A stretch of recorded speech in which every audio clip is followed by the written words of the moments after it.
Yeah. I mean, it meant a lot to me because it really, even though I was carrying down the flag, it wasn't necessarily like about me and kind of spotlight on me, but it was more so for my dad, and then past that, like my family, like my mom, my brother, my grandparents were in town. So it was just a really special moment for my family. What's that like being a military kid? I think you moved around a lot.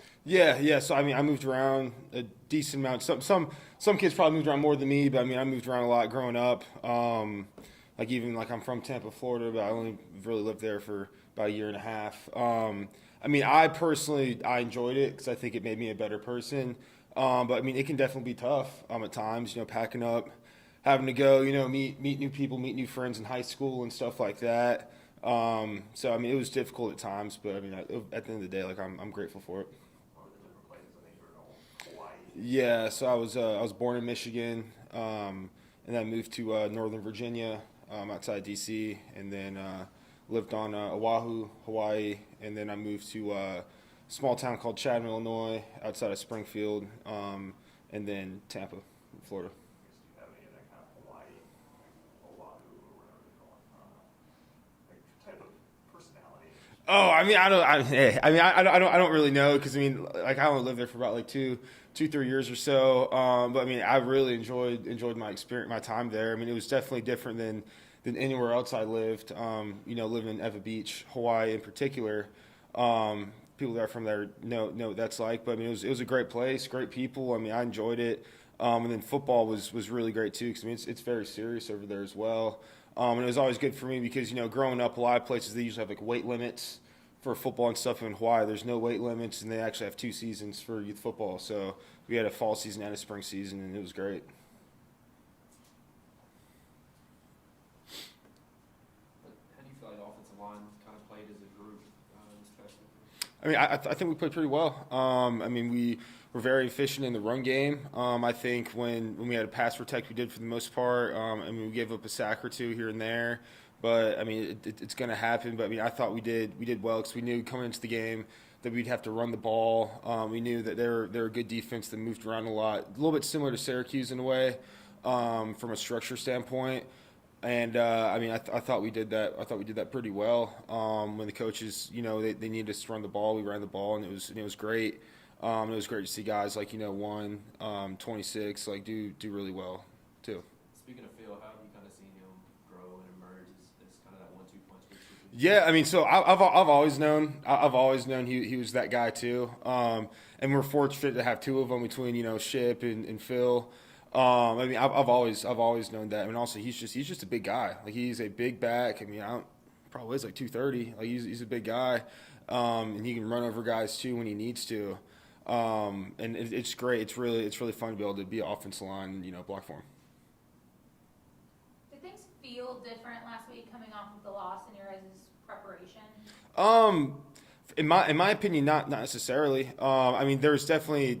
I'll say this: there's definitely like disappointment, almost embarrassment. Because I mean, number one, we never want to lose a game, and especially losing like that. But I mean, to the point where it changed our preparation. I mean, for me, I mean, I prepared just about the same as I did last week. Watched film just about the same. I mean, practice just as hard. I mean, that's never really win or lose. I mean, that's never really, I guess, changed. I mean, my preparation, and at least I can speak about for the offensive line, our preparation, because we prepare just about the same for anybody that we play against. Then sometimes just the execution of it doesn't end up how you want it to happen. And that was the case for Notre Dame. But I think this week we were able to kind of at least kind of put everything back together a little bit, and kind of start playing like three phases of football like we need to. You guys already had locked up at least a share of your division, but you secured it outright this past weekend. It's on the walls when you walk around this building. Mm-hmm. Like that stuff matters. Obviously, there's plenty more goals to come, but how much does that mean, especially to have that sole possession?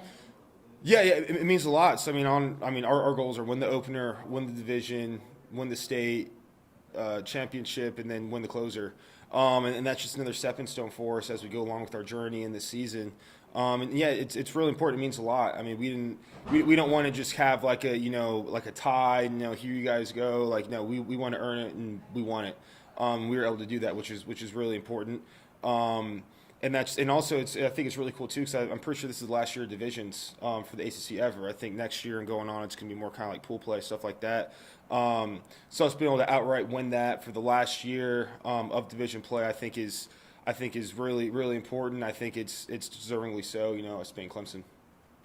Anything that stands out watching Miami's defense, defense up front? Yeah, I mean, I think they're just it's a physical bunch. It's gonna be a physical game. I think schematically they don't really do as much as Louisville does when it comes to movement and stuff like that. But you know, they just have some pretty big bodies, and it looks like they're playing the physical football. So I mean, it'll be a good matchup for us up front. You know, especially us getting that run game going and stuff like that. It'll be a physical matchup, and you know, put your big boy pads on. Well, the seniors are 43-7 over the past 4 years, and you being a senior, I guess what's so special about this group? Yeah, I mean, I would say, well, one of them is, you know, there's not a single person on this team from freshman to senior that's ever lost a game at home. I think that's something that's really important too. And you know, coach was kind of bringing this to us the other day, which is really cool. Even you know, let's say 20, 30 years from now, you're done with college football, and you talk to other guys who maybe played football at other places, and you know, to be able to say that you've never lost a home game is something that's really special and really cool because it's not like that really anywhere else. And I think what else is make this senior group really important and special is our camaraderie, our unity, our chemistry. I think that's something that I felt, this year that I haven't as much in years past. And I think that's able to kind of, bring us together through hard times. I think some of that was forged through last year and some of those hardships we had to go through, and knowing what it takes from winning big time games too. And I think that's really helped like leadership as well on our team grow. Having experienced senior weeks, watching other guys go through it, what are you most looking forward to personally? Yeah, what I'm looking forward to personally is first off just winning the game. I mean that's what I want to do, win the game. Another stepping stone because after this we have one more game at home to be, I think, one of the only back-to-back senior classes to never lose at home. That's something that we really want to do. Getting this 10th win, which would be very historic for this program and just college football in general. Being up there with very elite teams and coaches and stuff like that. So I mean it's really important. It means a lot, and then also in a way that's kind of bittersweet. Our time as a senior class and just as a team slowly coming to an end. Whether you like it or not, whether I like it or not, it's going to happen at some point. And I think that's special too, kind of really knowing that, especially being senior night, that this is time to really kind of cherish these moments. Have you decided yet if you're coming back? Yeah, I plan on coming back. Yeah, I'm pretty much. I coming into the season, I mean, I was kind of leaning towards that. I'm pretty much going to come back, and then I want to come back, and I look forward to it. What was kind of the thought process? I mean, I always kind of knew I wanted to come back. I thought, coming into this year, being able to play center, that's something that I wanted to do and I was able to do. I think it'd be good for me to get another year of film at center in because I feel like as the season goes on, I'm feeling more and more comfortable at it. And I feel like, having another season where I can do that would be great as well. Also looking forward to, getting my MBA while I'm still in college. And also, I mean, I like Clemson a lot, and I'm in no rush to go anywhere. I'm having a good time. So, yeah, I'm in no rush to leave. So that just made all the sense to come back. What are some of the challenges, I guess, like how have you kind of grown in your role, being the center, calling out blitzes, that kind of stuff? What kind of challenge did Louisville have with that? Yeah, so Louisville was challenging, but also what helped me a lot too was being prepared because, like I said, they're kind of similar to Syracuse in a way, and that was only, 2 weeks prior. So really, I had to do a lot of film study for Syracuse, making sure I could, think on the fly really quickly.